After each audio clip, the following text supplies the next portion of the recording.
Okay, so this evening's topic for the talk is ghosts, devils, angels, and gods. Are they real? Can they affect or control us?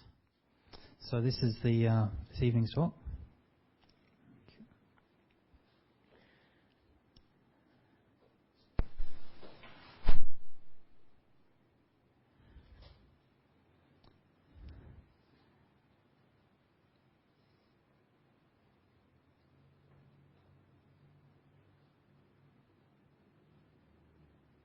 Now, before I get on to this topic and talk about it, I wanted to briefly start. Is that somebody's mobile calling there? Thank you very much for leaving your mobile on, because that's a reminder of impermanence and uncertainty.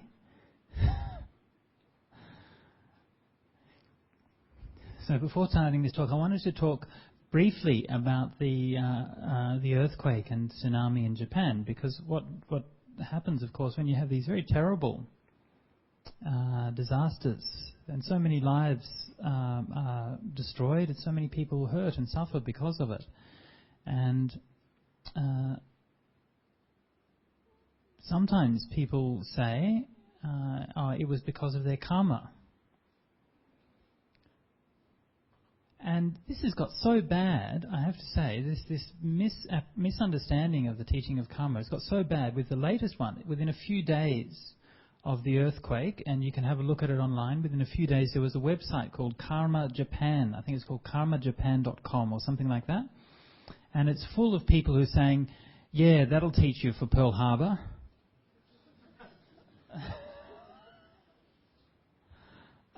Seriously. Terrible, yeah? Terrible, terrible thing. This is your karma for Pearl Harbor or whatever. Such a terrible thing. So this has got nothing to do with karma and nothing to do with what the teaching of karma is about. And I've been saying this for many years, and I know many other teachers have as well. But sometimes people get confused because they hear different things from different people. And sometimes teachers will come along and say, oh, this is because of karma. And then somebody will come along and say it's not. And so people get confused. They don't know what to believe. So I say, throw all those opinions out. Only one opinion really matters, and that's the big guy, okay? So here we're going to hear from what the Buddha himself said. So the Buddha talked about the 8 causes of earthquakes, all right? In the Digha Nikaya. Okay, this is in the Mahaparinibbana Sutta and also found in the Anguttara Nikaya. The 8 causes of earthquakes. That's all right, that's all right. I'm fine. Yeah. So what happened when the Buddha announced that he was going to pass away? He renounced his life faculty, and then there was a great earthquake as a result of that. And Ananda went to him and asked him, what is the cause for the earthquake? And the Buddha said there are 8 reasons, and I'll just read the reasons briefly for you. First one, it says, this great earth is established on water. The water established on the air on space. And when a mighty wind blows, this stirs up the water, and through the stirring up of the water, the earth quakes. That's the first reason. I'll come back to that one in a minute. Second place, there is an ascetic or Brahmin. That means that there's someone with highly developed meditation or spiritual powers has developed the psychic powers, or a mighty and powerful deva. Okay, so it's either a meditator or perhaps some kind of deva, which comes back to the theme of the talk, whose earth consciousness is weakly developed and whose water consciousness is immeasurable, and he makes the earth shudder and shake and violently quake. So this comes back to this idea from meditation circles, that when you're developing these various psychic powers, that the different kinds of psychic powers which manifest in the physical realm are brought about by a meditator who like tunes into one or other of the different elements, and by meditating on that element, their mind can kind of tune into that frequency, and they can affect that. So by affecting the balance between earth and water, this is how the earthquake is caused. So that's the second reason. Third reason, when the Bodhisattva descends from the Tusita heaven, mindfully and clearly aware into his mother's womb. Fourth one, when the Bodhisattva emerges from his mother's womb. Fifth one, when the Tathagata attains the enlightenment. Fifth one, that was the fifth one. When the sixth reason, when the Buddha sets in motion the wheel of Dhamma. That's the Dhammacakkappavattana Sutta. The sixth one, that's the sixth reason. The seventh reason, when the Buddha renounces he decides that he will give up his future life. So he a few months before he dies, he makes the determination that he'll pass away shortly. Then the last one is when the Buddha actually passes away. This is the eighth reason. So the last six reasons are solely to do with the Buddha and his appearance. Okay, so they're spiritual ones, and obviously, well, there's no Buddhas around these days, so they're not going to happen these days. The second reason is to do with psychic powers. Yeah, so someone using their psychic powers. And the first one is the natural causes.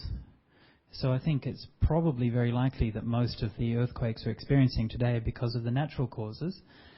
None of them have anything to do with karma. Right?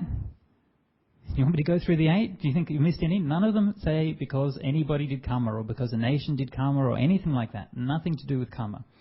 So the first one, the natural causes, here it's talking about this idea that the earth rests on water. And this is the ancient Indian cosmology. Yeah, they believe the earth rests on water and the water on the air and the air on space. And then when the air moves and shakes, then it causes the ripples in the water. And then that's what causes an earthquake. Now, of course, today, our understanding of geology and cosmology is very different.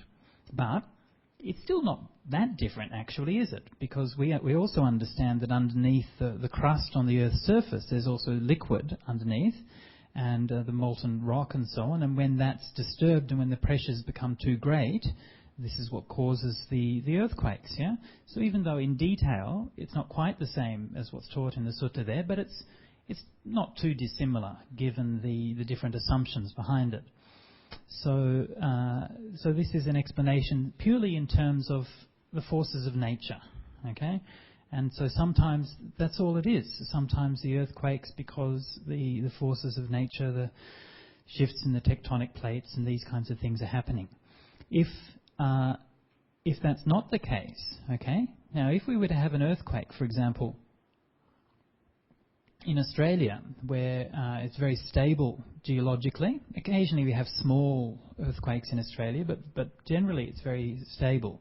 And if we were to have an earthquake there, and the geologists were to look at it and to think, we can't explain this. Yeah, there's no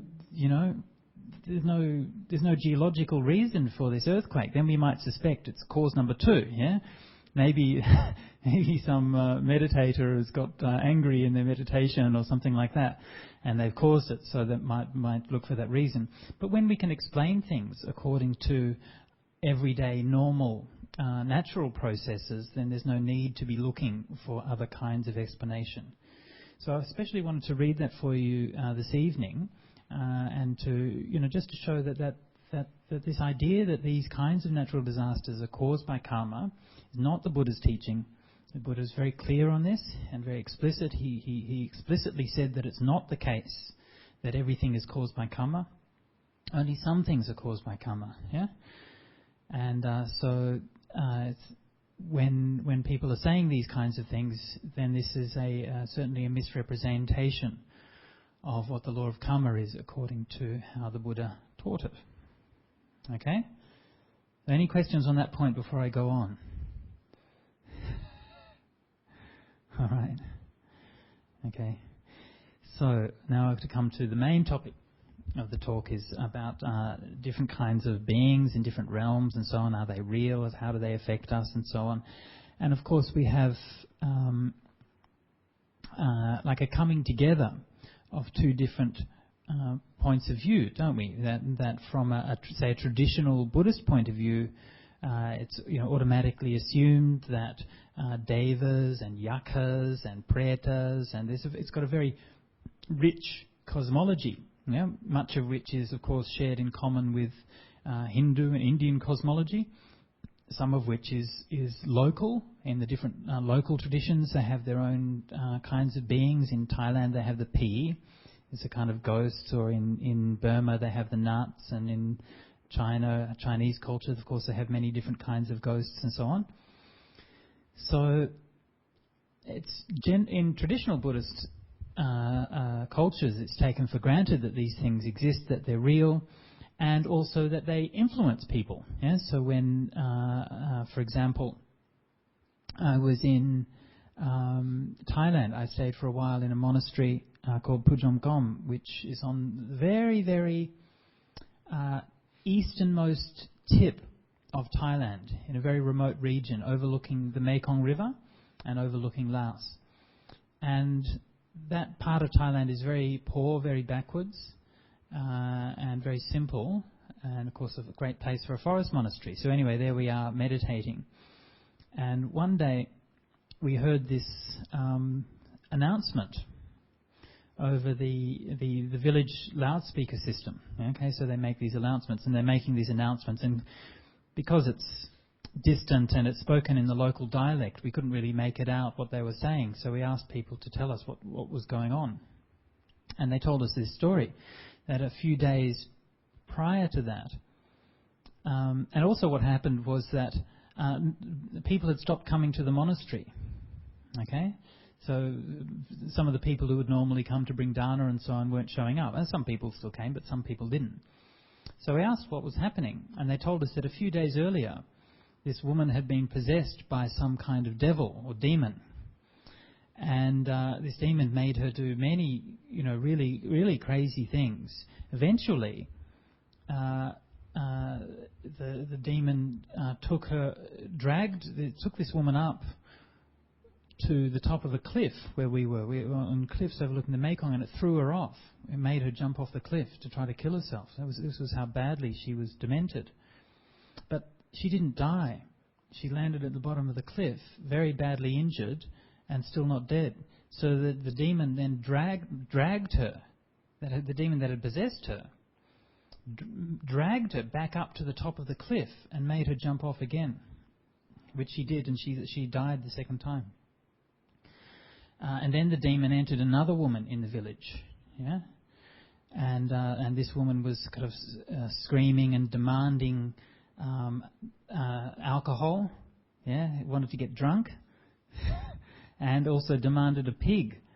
He told the villagers, "Get me a pig and sacrifice a pig for me," yeah, and that was what the announcement was on the village loudspeaker. They were calling for donations so the village could put together and buy a pig that they could sacrifice to appease this demon and make it go away.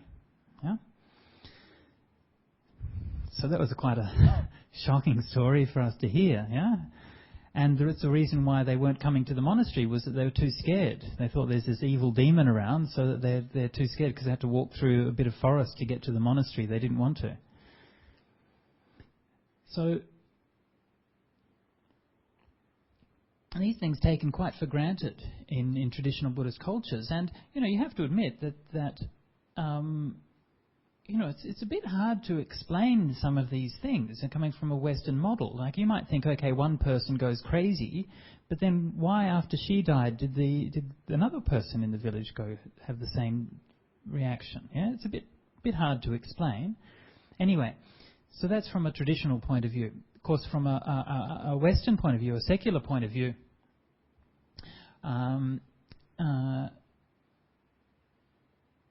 the traditionally, of course, in the West, would have looked on these things in very much the same way. Yeah. So if somebody had a possession experience or saw a ghost or something like that, it would be seen as being just some kind of entity in very much the same way.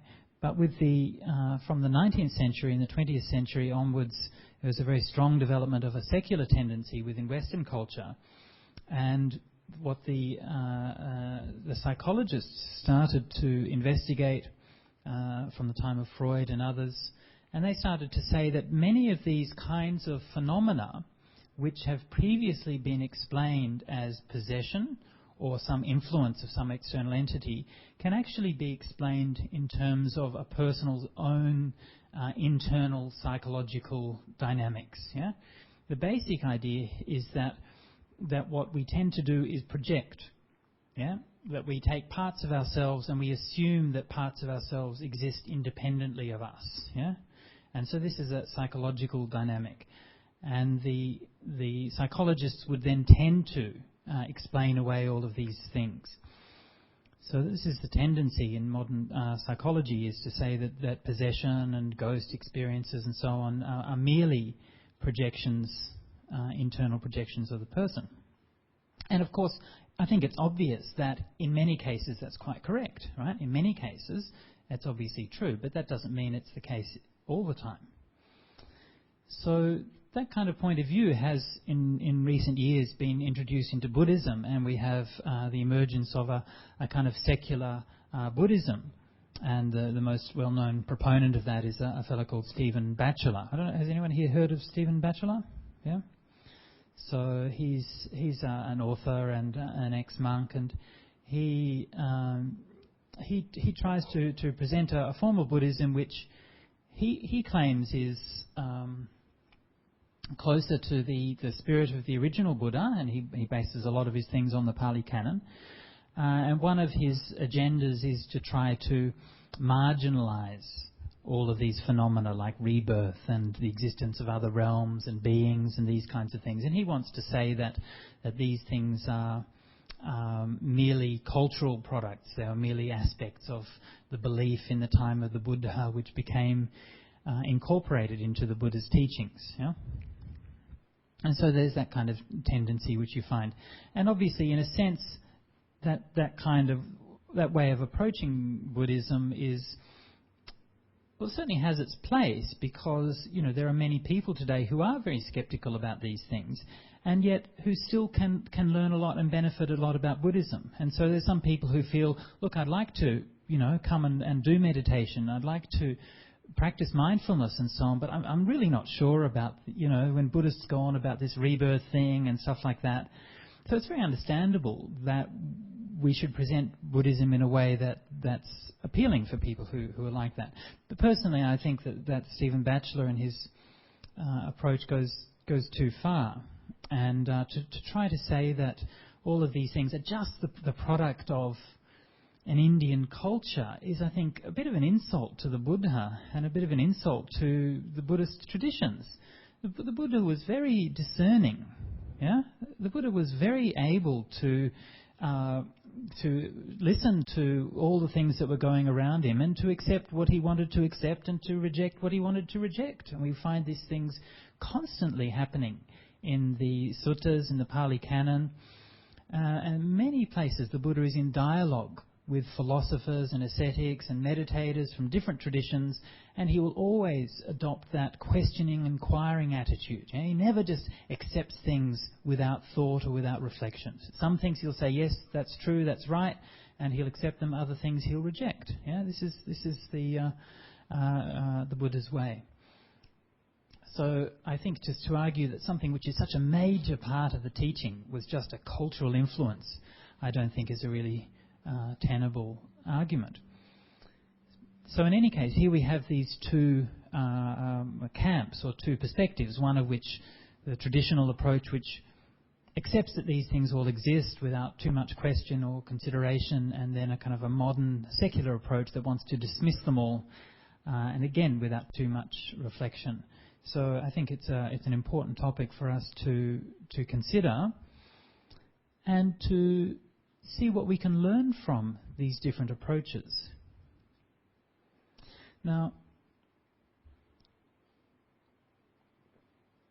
there's a few basics that we need to sort out before we can start to look at these things more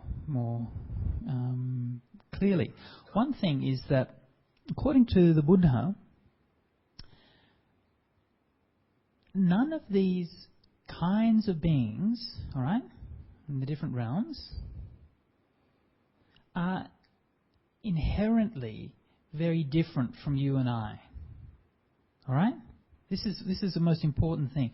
That all the beings in the world, wherever they are, whatever realm they're in, they're basically pretty much the same. Okay? Okay, there are differences, but there's still 5 khandhas, yeah? form, feeling, perception, volition, consciousness, the five aggregates, or the six senses. They're pretty much all the beings have those things. And the way that beings' minds work in the different realms, greed, hatred and delusion, underlying motivations for action, these things are also pretty much similar in the different realms. So even though, like in the human realm, we see, poor people, rich people, old people, young people, different races, different cultures, different levels of intelligence, different abilities, sick people, well people, all of those differences, but we recognize that people are underneath are pretty much the same, as human beings. We can understand each other. And so according to Buddhism, that all these different realms are pretty much the same. And that beings move between these realms.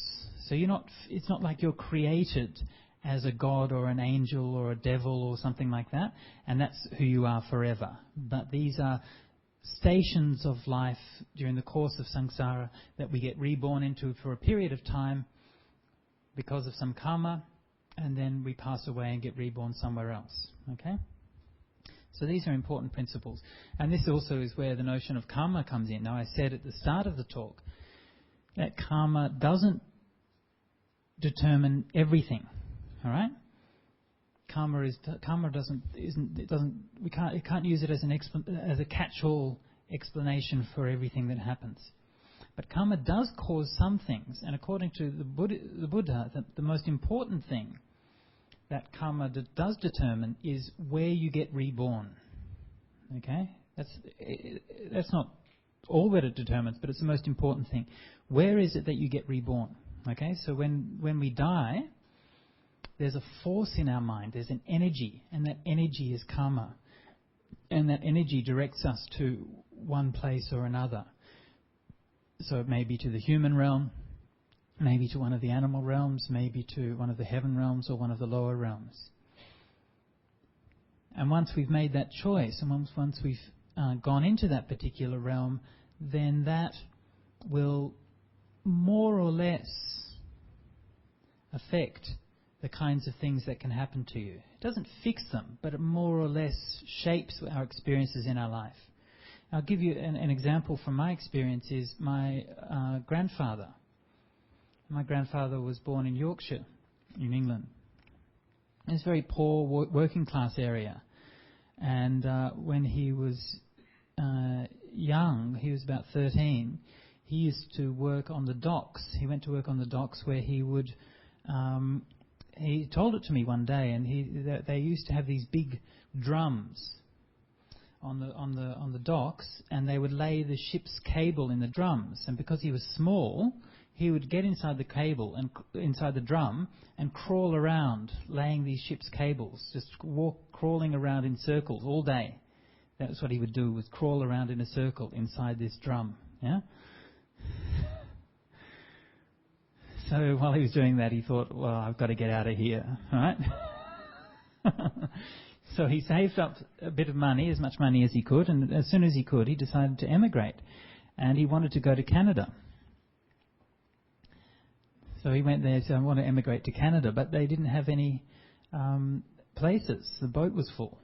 Yeah? So he said, well, where can I go? And they said, well, there's a ship going to this place in Australia called Perth, and you can go there if you want. So he said, okay, I'll take it. So that's how he ended up in Perth, and that's how he met my grandmother, and that's how they had my mother, and that's how I ended up here. Yeah? That's that choice that he made at that time. So that choice didn't affect everything that he experienced, right? Now, when he arrived in Perth, right? Coming from Yorkshire, right? So north of England, it's very cold and grey and all of these things. Arrived in Perth. First thing he did when he got off the boat, he saw people lying on the beach sunbathing. He'd never seen this before. Yeah? He thought, wow, that looks good. So the next day he went down and lay on the beach sunbathing all day. That night he went to hospital.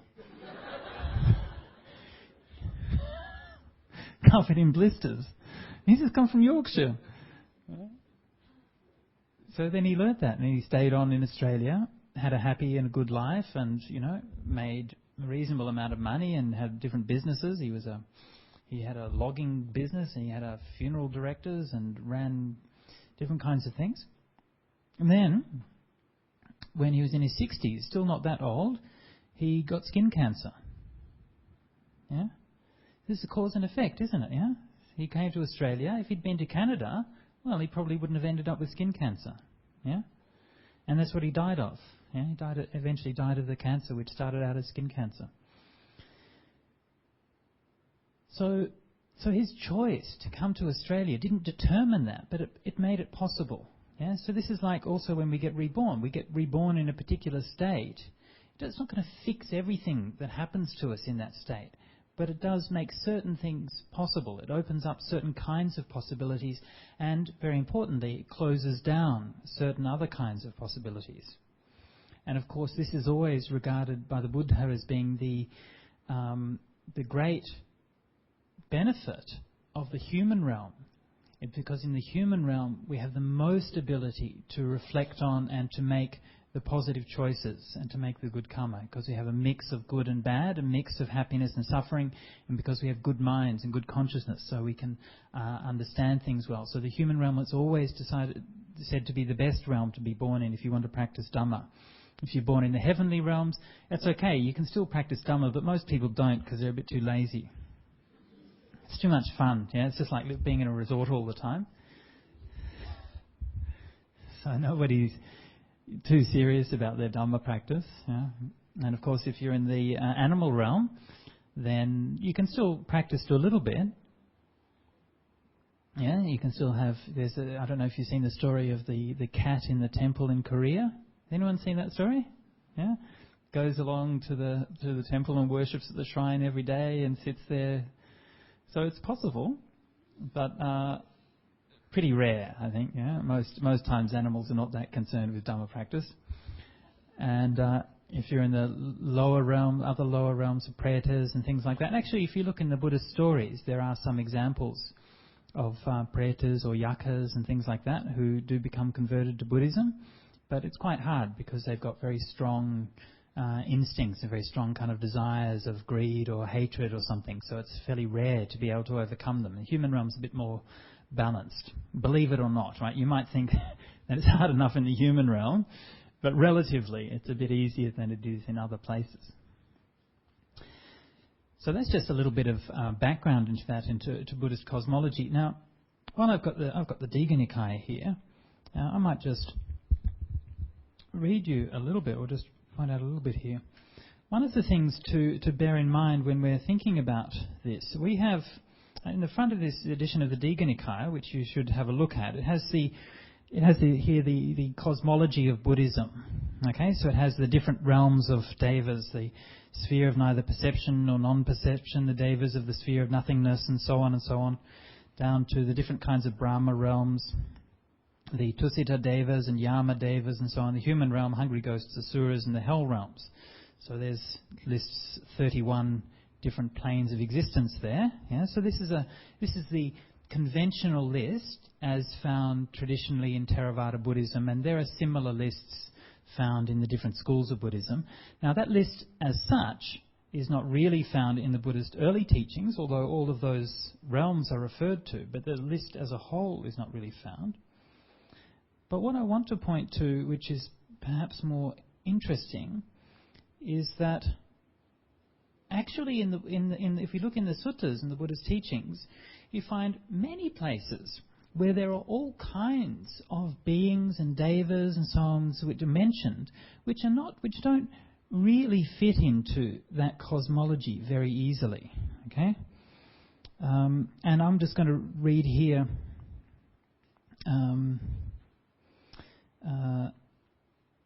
A few examples here from a sutta called the Mahasamaya Sutta. So this is Digha Nikaya, Sutta number 20, and this is just one example where there was a great gathering of the Sangha, and then to celebrate the gathering of the Sangha, many different yakas and devas and all kinds of celestial beings came to attend it, and they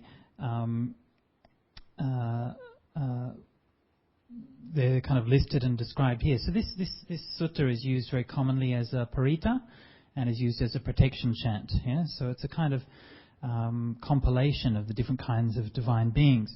So here's just kind of one verse here. It says that with the 4 great kings came their servants, who are skilled deceivers all. Okay, so these are some of the deceptive devas: Kutendu, Vetendu, Vitu and Vitucha, Chandana and Kamasetha, Kinnugandha, Nigandhu, Panada, Opamanya, Matali, Nala, Chittasena, Raja, Janesabha, Panchasikha, Timbaru, Visuryavachasa, his daughter. Okay, then came Nagas, Kambalas, Asataras, Payagas with their kins, and so on. So I'm just mentioning all of these names. A little further down it has the name of Vasava's brothers, the Kalakanjas, Dana Vegasas, Vepachiti, Suchiti, Para, Radha, and so on. So most of those names you will never have heard of, right? Yeah. So when we've heard of Brahma, we've heard of Sakka, we've heard of Indra, we've heard of a few names of different devas. But here we're hearing all of these different names which, frankly, we've never heard of. Many of those are not found in Hindu books. They're not found in the old Vedas. They're not found in later Hindu cosmology and so on. They only appear in lists like that in the Pali Canon. So the point I'm trying to make here is that the cosmology of Buddhism has always been very flexible and very open. Yeah? Even though you have a kind of a list of these cosmological levels, the reality of the cosmology as it's actually found in the suttas and in the stories and so on is actually a lot more open than that. So, for example, you hear stories, for example, there's a difference between devas and pretas, yeah? So devas are the good ones and they live happy lives because of good karma and so on, and the pretas, because they made some bad karma, they live... But then there are other stories in the Buddhist canon. There's one that talks about a being who would go along to the temple, the person who would go along to the temple in the daytime and offer dana and keep precepts, but then at night time then they'd go around gambling and drinking and breaking all the precepts, yeah? So they got born as somebody who was a deva in the daytime and a preta at night. Yeah? Yeah? So where's that realm in that list of 31 planes of existence? Yeah, you don't have that kind of half deva, half preta. Yeah. So I'm just pointing out that cosmology, it's only an approximation. It's not something we should take too seriously.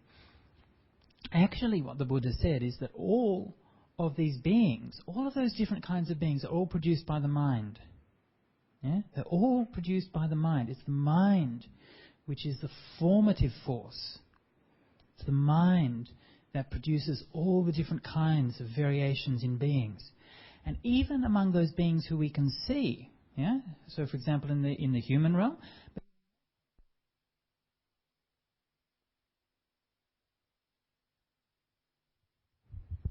hello, is this one working? Okay. Even more so in the animal realm. And we see the incredible variety of different kinds of beings, all of them produced by the mind. Yeah? So, I want to consider the implications of that a little bit more. Remember, come back to what I said right at the beginning, that we have these two different ways of seeing them. If you look at, say, like, if you think maybe a traditional way of seeing is to say that all of these beings exist objectively, right? That they're kind of out there and they're kind of real entities, like this cup lid is a real entity, okay? So the ghosts and devas are kind of exist out there, right? And the other way, the psychological way of looking at it, is to say that they actually exist inside. They're mental projections and mental concepts, right?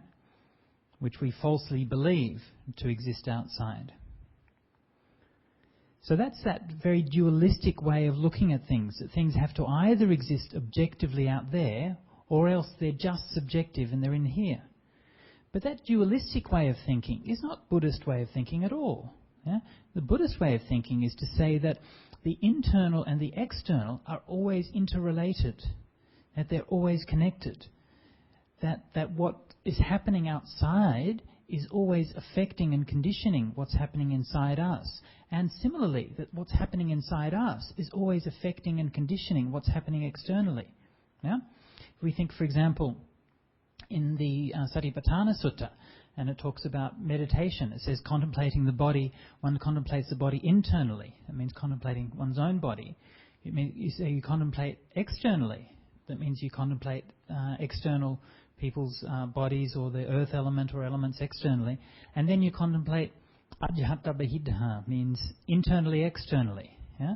And that means that you see that this body is made just of the four elements, and all of these other bodies are also made just of the four elements. Yeah? So there's actually no real difference between this body and those bodies. This is the Buddhist way of looking at it, is to look at the interrelationship, the interconnection between these things. So it's the same with the existence of gods and devas and all of these things. To think of them as purely existing objectively externally is one extreme way of looking at it. To think of that purely just projections of the mind is another extreme way. But actually, from a Buddhist point of view, you say, well, it's probably a bit of both. It's probably a bit of both. Now, how does that work? Okay. Now, have you ever been in the situation... Let's just take a few simple examples to start with. Have you, where you've been walking along, and this is something that happens if you're living in the forest all the time, you're walking along and you see a stick on the ground and you think it's a snake and you jump up out of fear. Has anyone been in that situation? Yeah, something like that? Some people nodding. I guess maybe if you're living in the city these days, it doesn't happen so often. I've been in the situation where I'm walking along the path and I stepped over a stick and it slithered out from under my feet. That's the other way. I have a friend who was in a monastery in northern Thailand. He was coming down from his hut in the morning and walking down the path, and there was a tree had fallen across the path at night time, and he was walking down and stepped across this tree trunk on the path. But as he stepped across the tree trunk slithered out from under his feet, and he realized it was actually a huge snake, not a trunk of a tree. He came down and told the people in the monasteries about his experience, and he said, it must have been a huge python that he saw, and he described it and the colour and where it was and what time he saw it, and they said, no, that wasn't a python, that was a king cobra.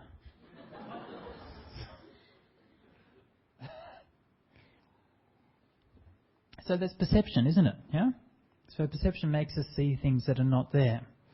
Now we've all imagined monsters in the dark, haven't we? Yeah. And the Buddha even talks about this. One of the suttas, the Bhayabhairava Sutta, the Buddha talks about how when he was practicing before his enlightenment, he'd be sitting there in the middle of the night meditating, and he'd hear a noise in the forest, and immediately he'd jump. Oh, what's that? Yeah.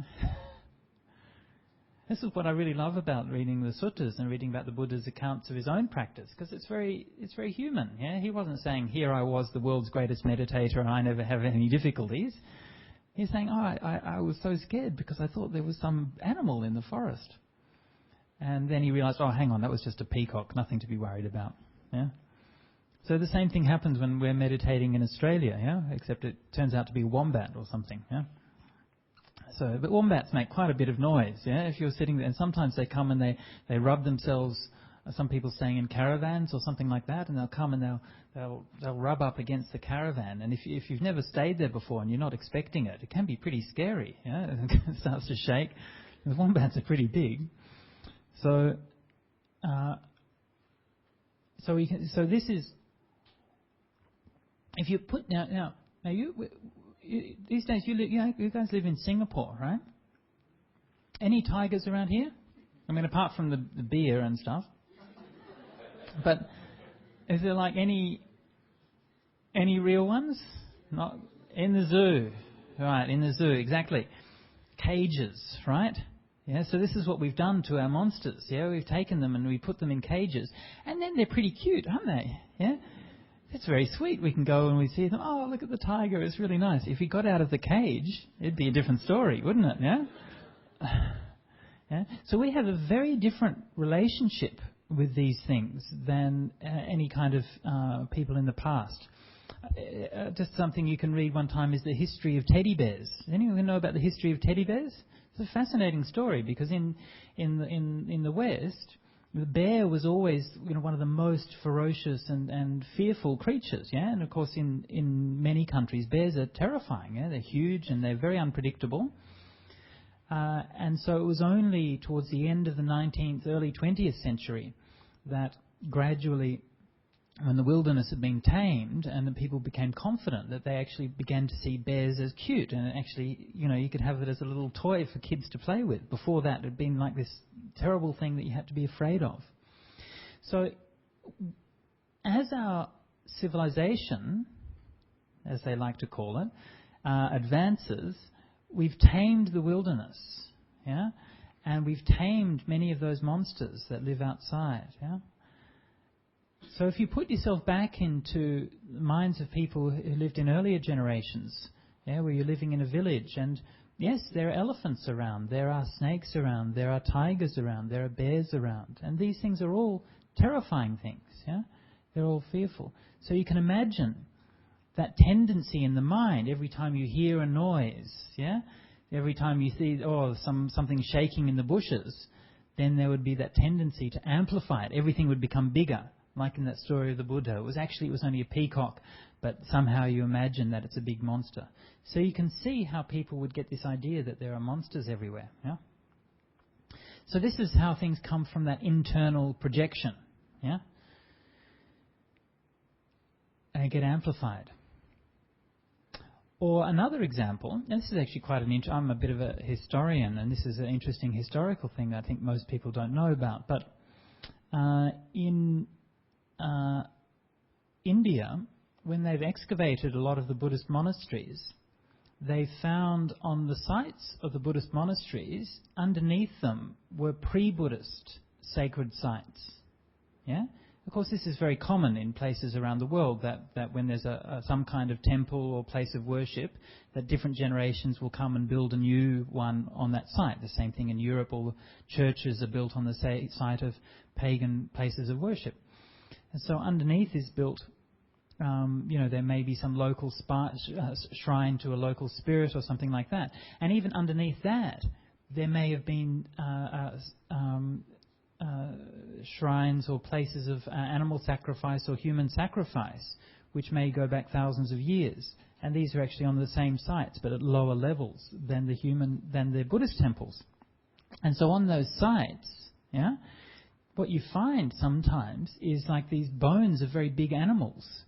And in some places, it depends where you are, but there may be things like animals that don't exist anymore, so things like saber-toothed tigers or woolly mammoths and these kinds of things. So you find these bones, yeah, of these extraordinary creatures which don't exist anymore. So you can imagine when people found these things, yeah, what would you do if you were digging the foundations for a Buddhist temple and you found, the skull of a saber-toothed tiger underneath there? Imagine what you'd think that was. Yeah, of course you think it's some kind of monster or something like that. So these are some of the sources of these ideas of the monster and so on, which you can see come from ordinary experience, our own amplification of ordinary experience. And what happens is that our mind, through the process of rebirth, creates worlds and creates realms which in some way reflect our consciousness.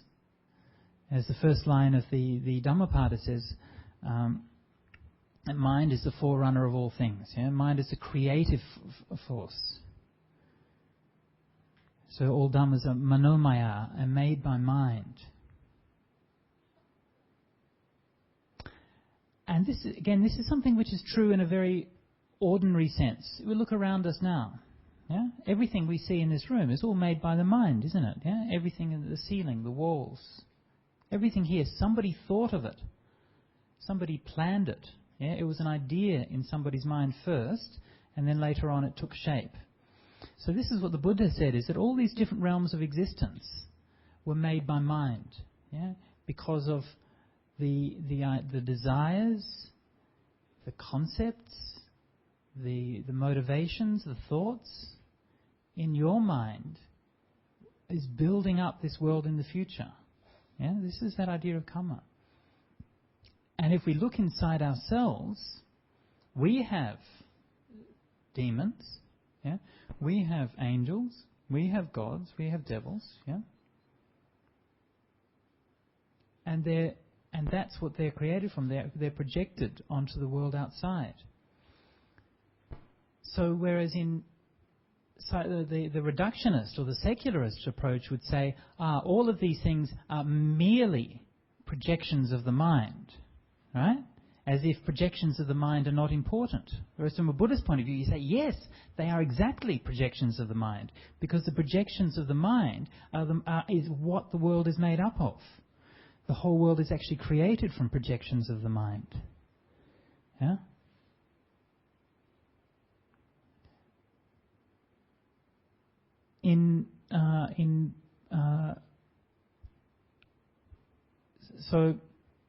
So this is why we have to be very careful when we're making the karma and the way that we think and the way that we use our mind. The reality is that inside us we have the potential to be in all of these different kinds of realms, and we have been in the past. Okay, so again, according to Buddhism, all of us have been predators. We've all been hungry ghosts. We've all been yakas. We've all been gods. We've all burnt in hell. We've all been in the realms that are the most blissful and most wonderful. We've also been in the realms that are most painful. And we may well be so again in the future, if we don't do something about it now, right? So if we don't realize at least stream entry, at least the first stage of enlightenment, then we don't know what's going to happen to us in the future. Where we go around all of these different realms. Now sometimes when we're looking at this, it's not easy to say whether these things, in any particular case, are these things objectively true or not. Okay? And also it's not all that important, necessarily. I'll tell you one story. One time when Ajahn Chah was in his monastery in Thailand, and he was visited by a group of the members of the English Sangha Trust. So when, just as a bit of background, in England in the 1950s, a group of the first generation of Western Buddhists decided to make an organisation to support the establishment of the Sangha in England. Actually, one of the members was Maurice Walsh, who did this translation. And they did that, and they were in existence for many years before they eventually invited AjahnSujato to come, and they established the monasteries there. So the members of the English Sangha Trust came to Thailand, to northeast Thailand, to meet Ajahn Chah and to discuss with him the founding of the monasteries in England. And the English Sangha Trust were basically quite sort of upper-class, conservative English people, so they're taking a bit of an adventure to go here to the wilds of northeast Thailand and talk to this strange forest monk, But anyway, they did that, and they're sitting there in the shade and having quite an amiable chat with Ajahn Chah through a translator. AjahnSujato was there to translate, and they were drinking tea and so on. And then off in the distance, there was this kind of commotion, this noise. And people went, what's that? And it was like this, they heard this screaming, and this woman screaming and yelling. And everyone was like, what's going on? And then they could see off in the distance, a long way away, there was this woman being dragged along, these two guys holding her by her arms, and she was writhing and screaming and kicking, and they were dragging her and bringing her. And so it was this woman who'd been possessed by this devil who was being brought to Ajahn Chah. So as soon as he saw that, Ajahn Chah completely ignored these very important visitors from England, and turned around and started barking orders at all the people around. Okay, novices, go and grab some spades, some shovels, start digging a hole. Okay, you monks over there, grab that firewood, light a fire here, go to the kitchen, grab the biggest pot that they've got in the kitchen, fill it with water and come and put it on the fire. Light the fire, get it going, bigger and bigger, make it burn more and more. And everyone was running around here and there, and everyone's terrified. And no one knows what Ajahn Chah's going to do, okay? And these poor English people are sitting there thinking, what's this, what's going on? And they're dragging this woman closer and closer. And they're digging furiously, digging this pit in the ground. And Ajahn Chah's yelling at them, dig faster, make it deeper. And then as the woman's coming within earshot, and everyone's so serious, yeah? And Ajahn Chah says, okay, when she gets here, we're going to throw her in the pit and we're going to pour this pot of boiling water over her. That's the only way to get the demon out.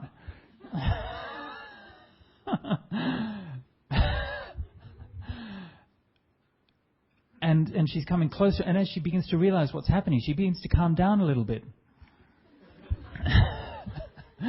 And they're bringing her to the pit, and Ajahn Chah's saying, okay, throw her in. And she's saying, oh, I feel quite a lot better now. No, we're not sure that the demon's gone. Throw her in the pit, we'll pour the pot. No, I feel fine, actually. Yeah, no, thanks for that. And so she was fine. So she went back home and everyone was happy. And so Ajahn Chah turned around and said, oh, sorry for that, and continued his conversation with the English people who were there. So when I'm in Sydney, I'm part of teaching a course on Buddhism and psychotherapy. And so I tell this story to the psychologists in the course. You know, I say, well, there are different approaches to dealing with these psychological issues. You can maybe try this out in your therapy environment and see what happens if you don't get sued or something. Anyway, so, something like that, you can see that happens through the power of Ajahn Chah's charisma. Yeah, it was only because he could carry that absolute authority and had that intuitive understanding of what the right thing to do, and got that kind of result. So in many cases are like that. Many cases, was there a demon possessing that woman, or was she just having a psychotic fit, or whatever? I don't know. Yeah, I can't really tell from this distance. But it didn't really matter, because somehow, somebody knew how to respond and they managed to fix her. So in the end, it was okay. So generally speaking, the Buddhist way of relating to these things is that it essentially is based on good neighbourliness. Yeah. So if there are any entities around the place, it's always a good idea to be friendly. Yeah. Doesn't hurt. Put up a little shrine, offer a little bit of rice or whatever at the shrine. Yeah, do a bit of chanting, spread some merit. If there's any local deities in the place or in the trees or in the area, fine, go ahead and do that. And Buddhists have always done that wherever they've gone. And if you look in the different monasteries, you'll always see a little shrine to the local spirits and these kinds of things. And also in the stories, the conversion narratives. One of the kinds of stories which is repeated countless times in the early histories of Buddhism. It always has these stories that, like when the Buddha or one of the Buddha's disciples went to a new town where they hadn't been before, they would always have problems with the local yakas or local devas. And sometimes the yakas might be very evil. And maybe like you'd have these child-eating yakas, who would demand human sacrifice and these kinds of things. And so the Buddha would go in there and would teach the Dhamma, and then they'd be converted and become Buddhists. And so, of course, what you can see is that the story is of how the Buddhist missionaries would convert and would adopt all the local spirit cults and bring them within Buddhism. And so that these yakas or yakinis would end up with a shrine inside the temple. And so people would come along and they would still make offerings. You wouldn't sacrifice your children to them anymore, but you might offer a bit of rice or, some kind of non-violent offering. And so this is how Buddhists always incorporated these kinds of practices, but would always civilize them, would take away any cruel aspects, anything which is violent or cruel or destructive, they would leave out, but they would bring just the gentle aspects of them within the Buddhist practice. And so it's always good to do some metta chanting to spread merits with if there's any deities in the area and so on. And these things are always good. Now, how much can the devas, affect what's going on and so on? It's a bit difficult to say. And generally speaking, to be honest, I don't think the devas are in control. I mean, just take one example that. According to Buddhism, there's often devas living in trees. Yeah, so the Ruka devas who live in the trees. Well, they don't seem to have been able to stop people from chopping all the trees down, do they? Yeah, this is a reality. Yeah, we've gone and we've chopped down all the trees. So, well, maybe they're objecting. Maybe they're causing cyclones and floods and things because they don't like the fact that we've chopped down their trees. I don't know, but I think my personal feeling is that most of the time that these kinds of, if there are these kinds of entities and spirits around, they have an influence, but it's a kind of it's a subtle influence. They'll affect like the mood of a place. Yeah, so sometimes that it's like that, isn't it? Sometimes you go to a place and it has a certain feeling. Yeah, and these things that you can't really put a finger on. Yeah. Sometimes it might feel scary, yeah, or it might feel very peaceful and calm and uplifting. So I think that the presence of spirits in a place can do these kinds of things, and for this reason I think it's good to do the offerings and to share the merits, and if there are any beings, then they know that. But I don't really think that they're capable, in most cases, that they're capable of doing anything much more than that. And I don't think they're very interested in it either. Yeah? I don't think that, I don't think that other beings are particularly interested in humans. And this is another thing you find in the Buddhist scriptures. For example, the devas think that humans are very smelly. If they're going to come and hang around with humans, they sort of have to hold their nose. And so they only do it if they really have to. Yeah? And they come down maybe for a visit or something like that. But then most of the time they're going to go into their deva realm. Yeah? So isn't that what you'd do if you were a deva? You'd probably hang around in the deva realm most of the time, yeah? Wouldn't really want to go and hang around with those smelly, obnoxious humans all the time. So, yeah, it's good to make the offerings and to have kindness and respect for other kinds of beings, but not to get too worked up about it. They can't determine your spiritual practice. And remember that the devas would always come to the Buddha for teachings, not the other way around, yeah? And they wanted to come and listen to the Dhamma and to practice the Dhamma.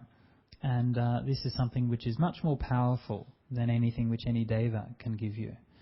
So that's my talk for this evening on gods, angels, ghosts and whatever else it was about. So I offer this for your reflection. And I'd like to invite if there's... Sadhu, sadhu, sadhu. Okay.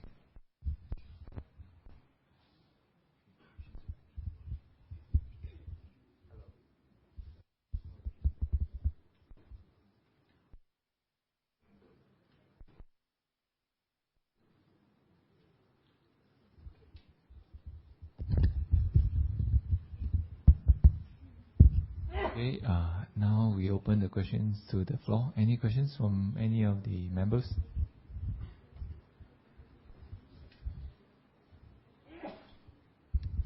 Anybody got any questions? Hello. I didn't quite understand it actually in the end, but do Theravada Buddhists believe that there are spirits as in energies? Yes. Okay. And if so, do you think that these good energies, spirits, could try to give messages to the human form? And if so, why would they do that? Could they give messages? Yeah. Yeah. I think so. Yeah. And why would they do it? I think why is the good point. And I think that in most cases they wouldn't want to. And so I think this is why these things are probably somewhat rare. from time to time they might. Well, for example, I'll give you. There's one of the suttas actually in the Digha Nikaya called where there's a discussion called the Payasi Sutta. And there's a discussion about this, and there's one prince who is a skeptic, and he doesn't believe in rebirth or in spirits and these kinds of things, and he's having a debate with the monk. And he says, "Why don't you believe in spirits and gods?" And he says, "Well, I've done all these tests." You see, he was a scientist, right? And he said, "I've done all these tests. For example, I had a friend who was very sick and they were dying, and I told them that, if you're reborn in another realm after you've died, then come back and visit me." Yeah, and they never came back, so that proves it. And then the monk said, "Well, look, that doesn't really prove anything because, well, they might have been reborn in the animal realm, and maybe they were kind of coming and talking to you, but you didn't understand them. Maybe they were reborn in the hell realm, and so there they are being cooked in hell. So what are they going to do? Ask the waters of hell, please let me out for a little while. I want to go and visit my friend." Or maybe they're born in the Deva realm and they think, "Oh, I'll just enjoy life here in the Deva realm for a few minutes and then I'll go and visit my friend." But time passes differently in the Deva realms.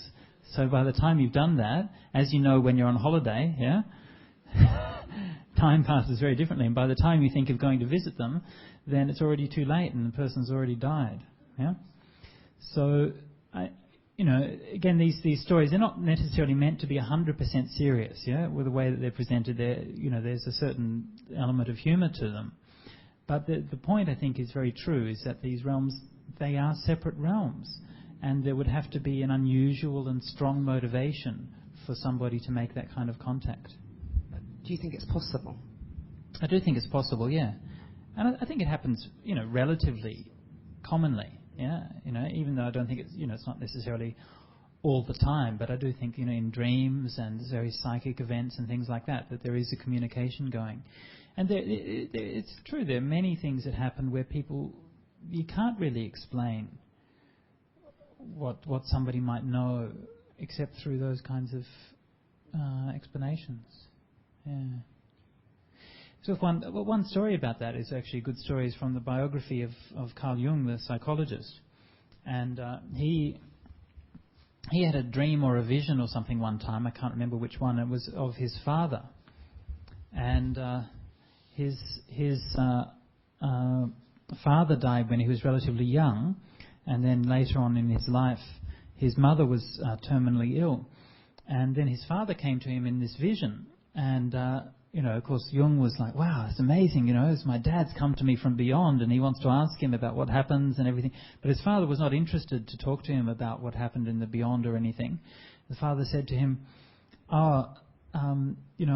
that I've heard that you've become a great psychologist. You give counselling and advice and help many people with their problems and so on. And Jung said, "Well, yes, it's true. I've become a psychologist." And he said to him, I know that that your mother is very ill and she'll soon be joining me here in the beyond."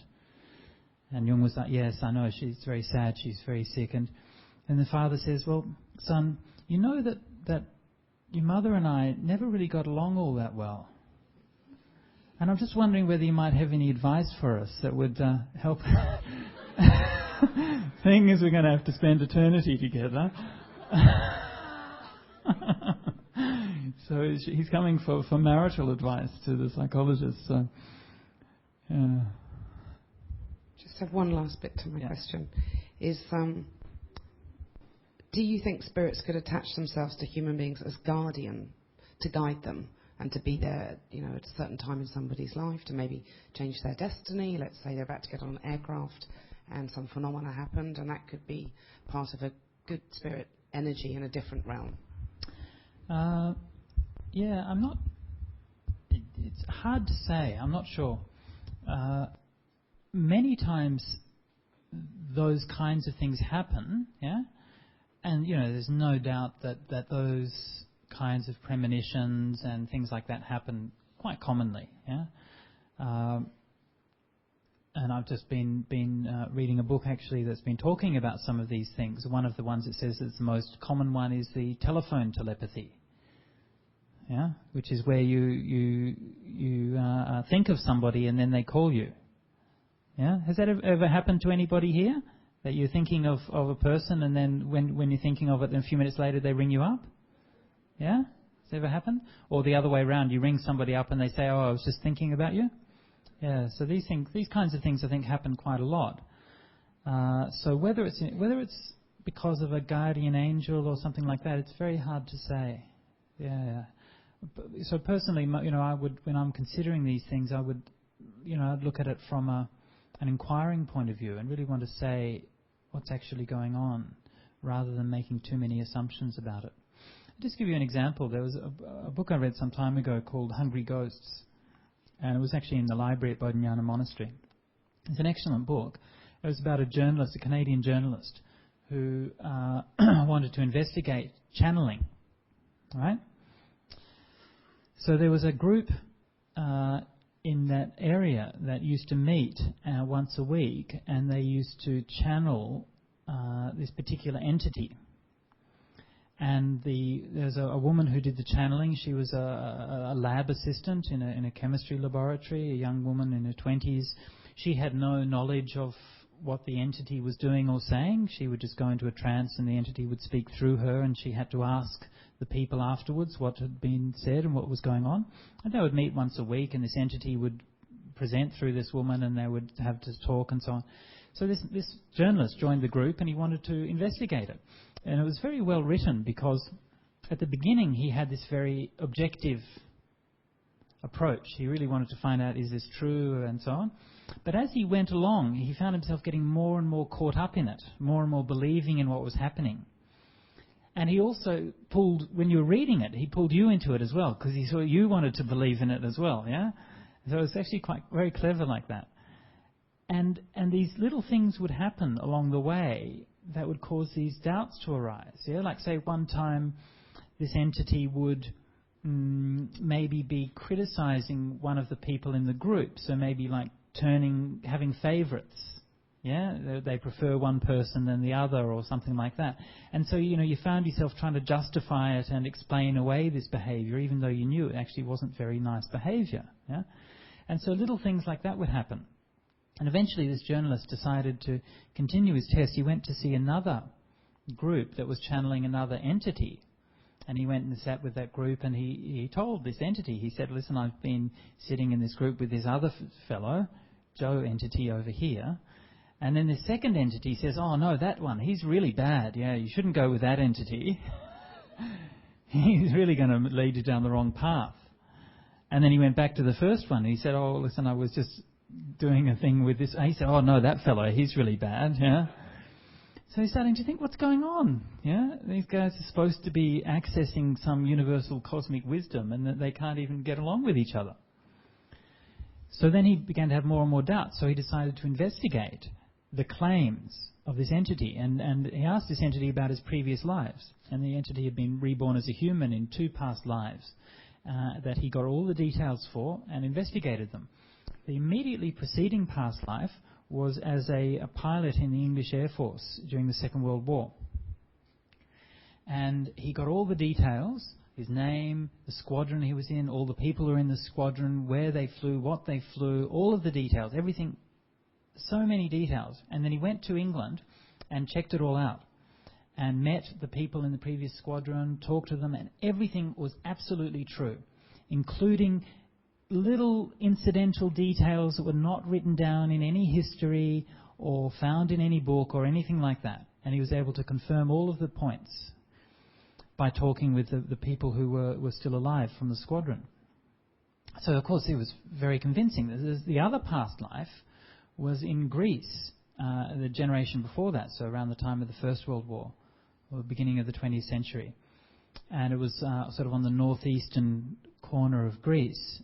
And he went there, and again he had all the details, the places, the names, the events and so on, and nothing was right.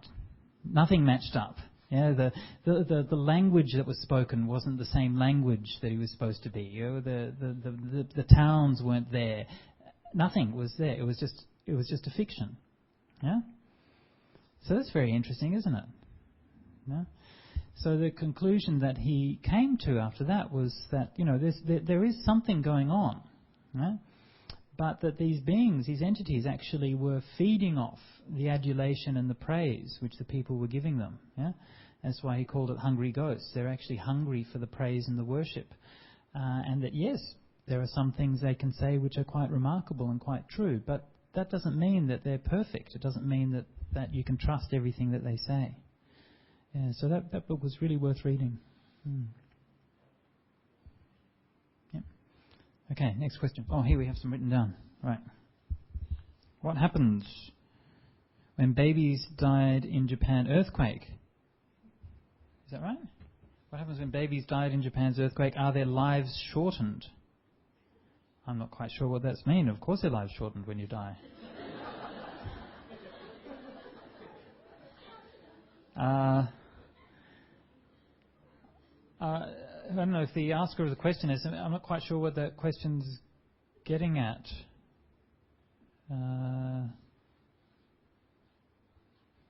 Anyone game to speak up about the question or explain it some more? Sorry, I'm just not quite sure what you're looking for with the answer. No? Someone's too shy to speak up. So if you want to write it down again and let me know, then but I'm just not quite sure what you're after, so sorry about that. If we have the imagination of the devil. Oh, okay. So if we have, this one is about if in our mind, if we have this like imagining we feel the devil or some kind of very dark entity in our mind, how do we get rid of it? What do we do? And even if in dreams and things like that, if these things keep on coming back to us. So this is a very good question because sometimes these things happen. Yeah. Now in every one of us, until we're enlightened, we have greed, hatred, and delusion. Right? What we call a devil or a demon is merely a being which has allowed their minds to be overrun with these forces of greed, hatred, and delusion. Okay? That's all. Nothing more, nothing less. So, since we have those forces of greed, hatred, and delusion in ourselves, we have those seeds of creating those demons within us. The same forces are there within us that are within all of those demons. Yeah? So if we find those images, this is what I was saying before about that you can't reduce it to either a purely psychology, it's just inside, or it's purely an external. But it's the same forces which are present in the demons, which are present in ourselves. And so it's very hard to know if you're having these visions, is this some kind of entity outside which is coming to visit me, or is this my own projection? Yeah? And the reason it's hard to know is because essentially it's the same. Essentially it's just manifestations of greed, hatred and delusion. So it's not really that different in the end. And in either case, the solution to it, what we do is to get rid of greed, hatred and delusion. Yeah? This is the cause of the problem. The actual entity or the demon is like it's a manifestation. It's a personalization of greed, hatred and delusion. It's our own defilements which is given some kind of concrete form, and that's what we call these demons and so on. So what we need to do is to look into our heart to overcome greed, hatred and delusion, and to see what particular form that entity has. Now, for example, if that entity is very violent and very aggressive, then we overcome that by doing loving kindness. Yeah? And it doesn't matter too much if that entity comes from outside or if it comes from within, or both, actually. Actually, what can easily happen is because we have the forces within us, then this is what attracts or allows the other entity to come as well. Yeah? So sometimes it can be a bit of both, external and internal. But in any case, what we can do is we can let go of the greed, hatred and delusion. We can develop the loving kindness and overcome the anger, which is really fueling this kind of this demon.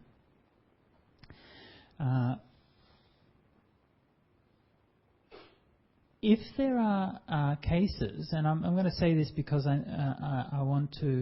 know that this does happen to some people, but if there are cases where these entities are manifesting in a way that's very scary and very disturbing, to people, then it's good to seek some help for it. Okay, so don't be alone. That's one thing I say to you. Yeah, you can come along to the temple and or the Buddhist fellowship or somewhere and ask to talk to somebody about it, or you can find a psychologist or therapist of some kind who's going to be sympathetic, someone who's a Buddhist who will understand these things, or maybe a friend or relative or Dhamma teacher or somebody. Find somebody to talk to about it. Don't be alone. Okay, these things are not. It's not unique. You're not if these things are happening to you, you're not the first person it's happening to. So find someone to talk to about it, and maybe you need some help and some support to help you get through if it's a difficult time. Okay, any more questions? Last question before we close the session. Anybody?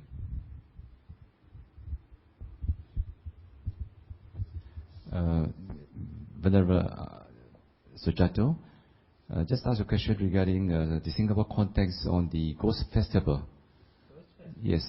On the particular month, we celebrate in Chinese, especially in Singapore, we have this Ghost Festival, and in some of the Buddhist temples as well.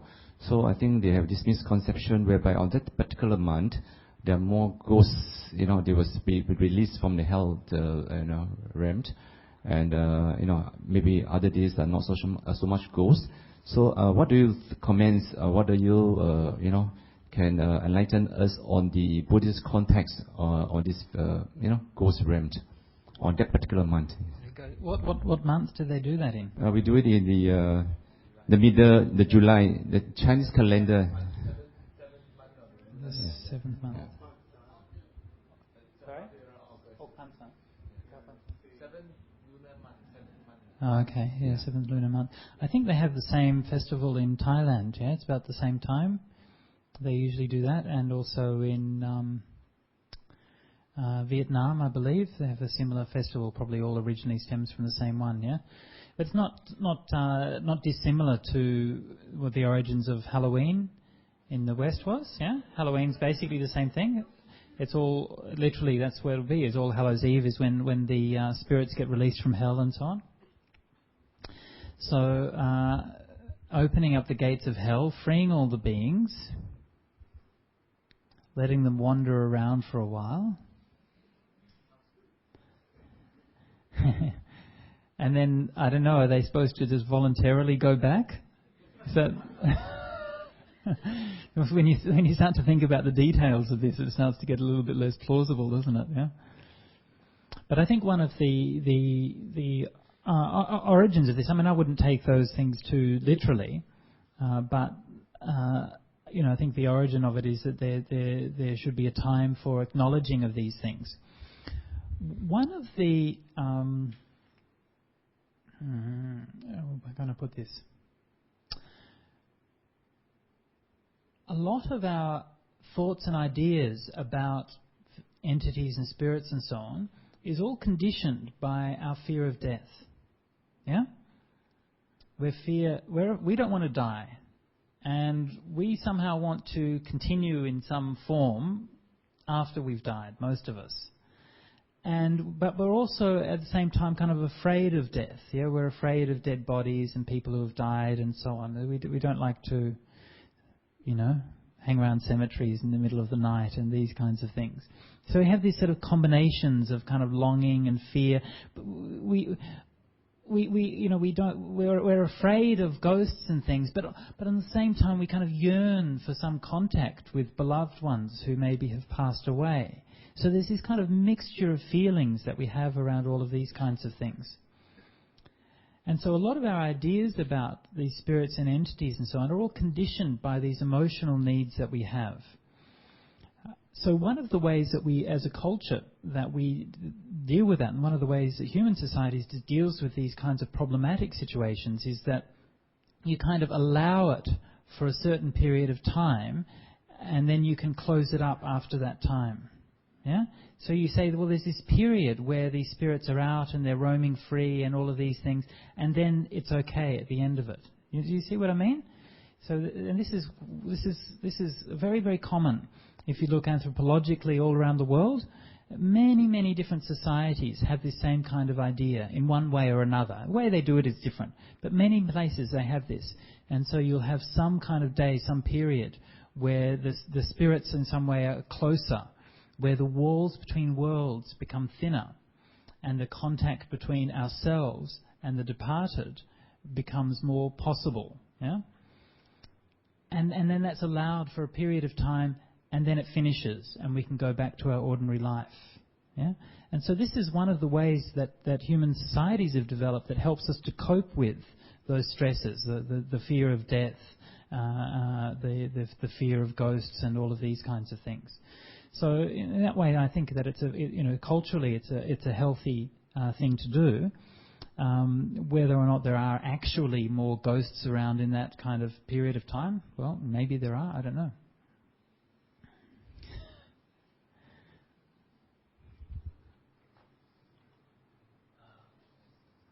Let's sadhu, sadhu 3 times. Sadhu, sadhu, sadhu.